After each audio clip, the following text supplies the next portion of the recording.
Reading through the Bible.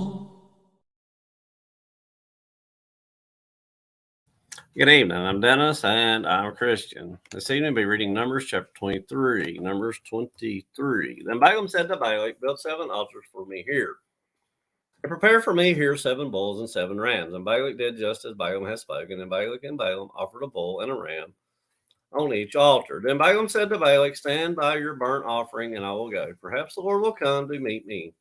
And whatever he shows me, I will tell you."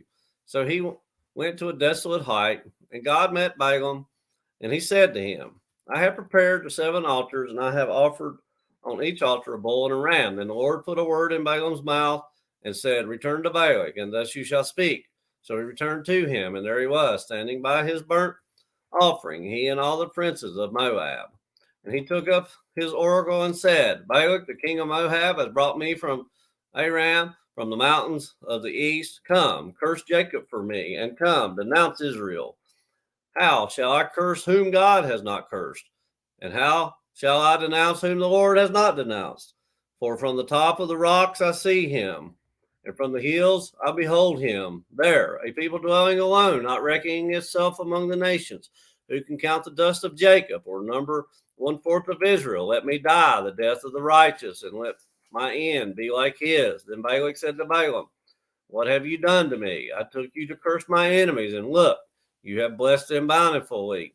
So he answered and said, "Must I not take heed to speak what the Lord has put in my mouth?" And Balak said to him, "Please come with me to another place from which you may see them. You shall see only the outer part of them, and you shall not see them all. Curse them for me from there." So he brought him to the field of Zophim, to the top of Pisgah, and built 7 altars, and offered a bull and a ram on each altar. He said to Balak, "Stand here by your burnt offering while I meet the Lord over there." Then the Lord said to Balaam, and put a word in his mouth, and said, "Go back to Balak, and thus you shall speak." So he came to him, and there he was, standing by his burnt offering, and the princes of Moab were with him. And Balak said to him, "What has the Lord spoken?" And he took up his oracle and said, "Rise up, Balak, and hear. Listen to me, son of Zippor. God is not a man that he should lie, nor a son of man that he should repent. Has he said, and will he not do? Or has he spoken, and will he not make it good? Behold, I have received a command to bless. He is blessed, and I cannot reverse it. He has not observed iniquity in Jacob, nor has he seen wickedness in Israel. The Lord his God is with him, and the shout of the king is among them. God brings them out of Egypt. He has strength like a wild ox.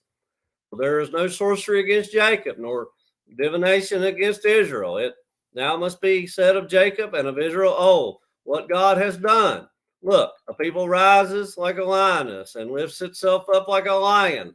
It shall not lie down until it devours the prey and drinks the blood of the slain. Then Balak said to Balaam, "Neither curse them at all, nor bless them at all." So Balaam answered and said to Balak, "Did I not tell you, saying, all that the Lord speaks, that I must do?" Then Balak said to Balaam, "Please come, I will take you to another place. Perhaps it will please God that you may curse them for me from there." So Balak took Balaam to the top of the Peor that overlooks the wasteland. And Balaam said to Balak, "Build for me here 7 altars, and prepare for me here 7 bulls and 7 rams." And Balak did as Balaam had said, and offered a bull and a ram on every altar. As Numbers chapter 23.